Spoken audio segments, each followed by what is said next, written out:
everyone, welcome back to the show. It is time to kick off our South by Southwest live show with a bang. Now, we're kind of nervous because we love you guys so much. We were so excited to get here. We are joined by the filmmakers and the subject of the Incomparable Rose Hartman. Welcome to the show, everybody. How are you guys? Thank you for having us. So, Rose Hartman, you are a legend in photography. Like, we watched this film, and it was such an amazing glimpse into what it's like to take timeless pictures. What was it like making this film together? Well, I'll let Otis answer. I'm gonna let Rose take it. Well, you know, I hadn't any idea when we started, which was over 3.5 years ago, when Otis said, well, I think you'd be a rather interesting subject. And then it blew up. And now we're sitting here. So it had highs and lows. And it was always very interesting. And, for example, one day we went to my old neighborhood, which was Avenue C and 9th Street in Manhattan, near Tompkins Square Park, and I looked for the building where I started my life, but the building was no longer there. And it was just kind of returning to the past. And, of course, Otis and found all these people who had played a huge part in my life, even including my brother who lives in Florida.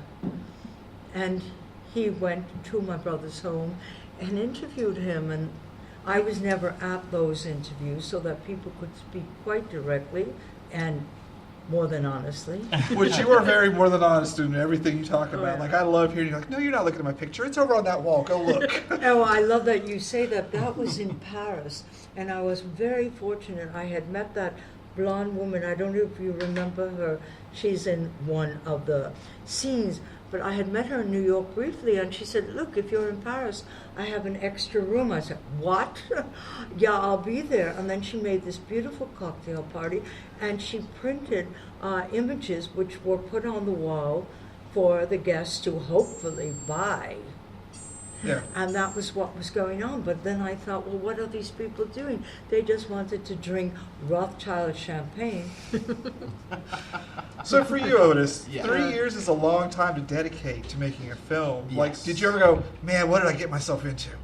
No, never. No, I mean, the reason why this film is so entertaining, at least to me, is because Rose is such an interesting person, and she's has many facets like a diamond, and you know, she's a kind of a brilliant, genius, artistic person who has a body of work that the world doesn't really know yet to associate with her, and that's one of my goals, is for people to really understand who she is and to see these photos that are part of the icons of especially a certain time period, especially before the ubiquitous cell phones. So, you know, really, it's a special treat to get to see on the inside what she was able to do, and the photos themselves are, you know, a mix between historical observation and artistic portraiture.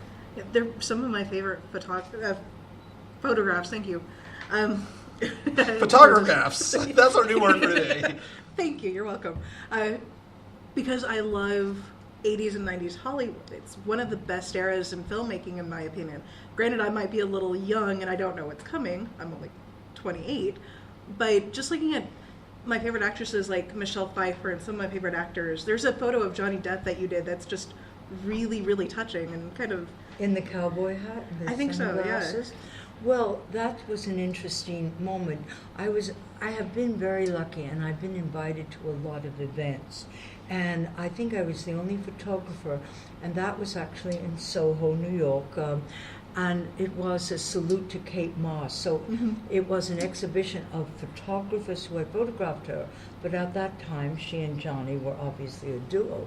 And I was standing at the gallery, and I looked up, and I thought, oh no. I mean, Johnny Depp is standing right there. And I never say, do you mind if I take a picture? I simply wait for the moment where I feel that he's revealing something of himself, that he isn't posing for me, giving me what I call a facade. And there he was, with that cowboy hat, that tattoo, and the cigarette. Also realized at that time everyone could smoke. And I did notice in many of my photos, people always have a cigarette in hand. I never smoke, by the way. That's a bad habit to pick up. I think so, Yeah. yes. So, Otis, as you were doing this across 3 years, what was the most mesmerizing thing that you discovered that you weren't planning to find? Good question. Well, my goal for this film was because, we have definitely the huge legitimacy of her body of work, and we also know that our dear Rose is a character who's not afraid to share her thoughts on a variety of subjects. I wanted to get past the veneer and not make this a puff piece, and Rose and I talked at times about how revealing we could be, and I talked a lot about the Joan Rivers documentary and how naked she allowed herself to be on camera, and I said that's what's going to get people interested and really to identify with you and see you as more than just a wacky character who takes amazing images. She's a human who is pretty incomparable. I mean, that's why incomparable is the perfect word to describe her. Mm-hmm. See, one of the things I love about this, and I was thinking as I was watching it, is you've seen photography evolve from those days to now every camera has a phone attached to it. And anybody can just take pictures, and we live in an age where they take pictures of food and themselves with duck lips, and oh, look, here's a tire, but there's no substance to it to me. And that's one of the things I think people disconnect when they're looking at photographs because it's just disposable. But when you look at classic ones and people who actually care about it, it moves you. And so as you've seen the industry evolve, what have been your thoughts on it? Well, I think that millions of people who are simply picking up their cell phones to capture something lose everything. They don't have the experience of being in the place. And obviously I've traveled all over the world, and lately you only see people looking at their cell phones. Mm-hmm. And I want to push them and say, excuse me, you're standing in front of the Taj Mahal. Could you look at it? Could you have an experience that you'll take home, not just another image? And also I would like to say that it's the eye of the photographer that makes the difference between a disposable image and one that you cherish and look at and never get bored.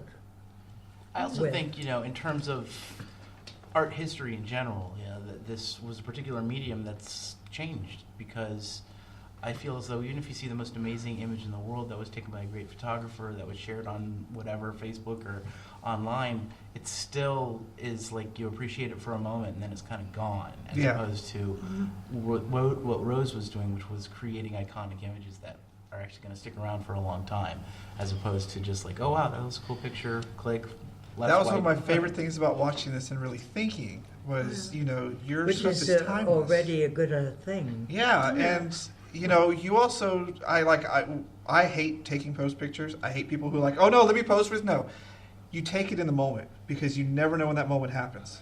Mm-hmm. And your work does all of that, and that's why I've always just loved it. And this is why she has always loved it, and we were just like, and so to see this film kind of going behind the scenes and listen to you talk about your process, I'm thinking, wow, I really don't think that much different than Rose does. And I think, and I bring that when I approach TV aspect, that, we don't want to do the same normal thing. We don't want to, be perfect, because life isn't perfect. And pictures used to be able to capture that.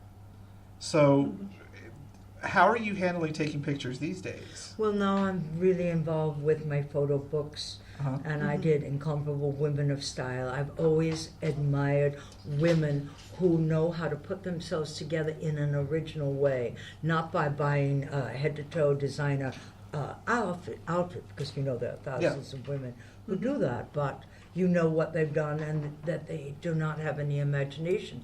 And I have to say, during my career, 35 plus years, that was always what attracted me. So whenever I saw such a person, she could be a fashionista, meaning unknown but fabulous, or Catherine Deneuve.